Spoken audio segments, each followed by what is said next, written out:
that $6 billion figure, you're right, doesn't look like a value when you pencil it out. And yet, if you read the headlines today, or in the past month or so on Bloomberg and elsewhere, Jeffrey Lurie, your NFC East rival and neighboring franchise with the Philadelphia Eagles, selling a stake reportedly at a valuation of $7.5 billion. I'm not that good at math, but that's 25% more than the valuation you paid. $10 billion is the number that Stephen Ross is talking about, again, reportedly, for the Dolphins and associated properties.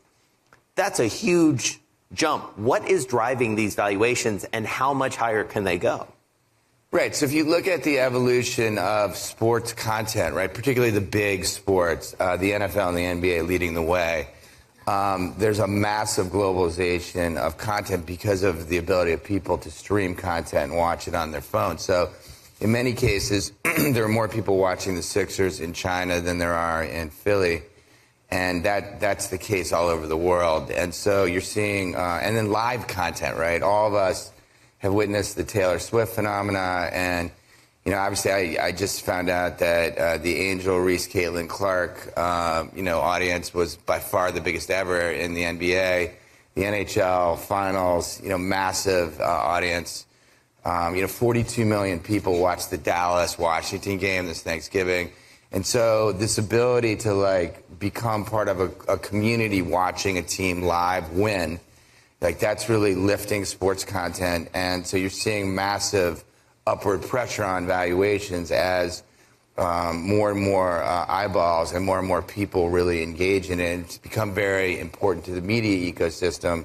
So if you think about the NFL, the Bills in 2013, $1.4 billion. Panthers, 4 years later, 2.3.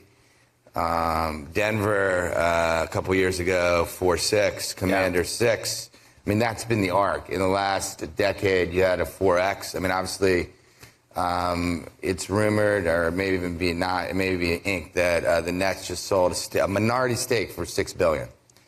And their Forbes value, which is how people kind of think about it, at least as a starting point, was was in the threes. So right. You see and that part of that is that the NBA deal, right, is rumored, and I don't want to get ahead of the league, but it's rumored and in the press that it's going to be more than 2x the last deal. So that'll take the NBA from a league that was making some cash flow and growing to a league that's making a lot more cash flow, that's achieving substantial growth.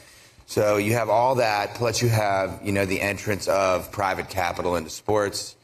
Mike Arangetti's on next, Ares, Arctos, Dial, and that's also expanding. You see, certainly some sovereign wealth funds owning teams in Washington. So increasingly, you're just seeing a lot of upward pressure, and it starts with, the communities themselves.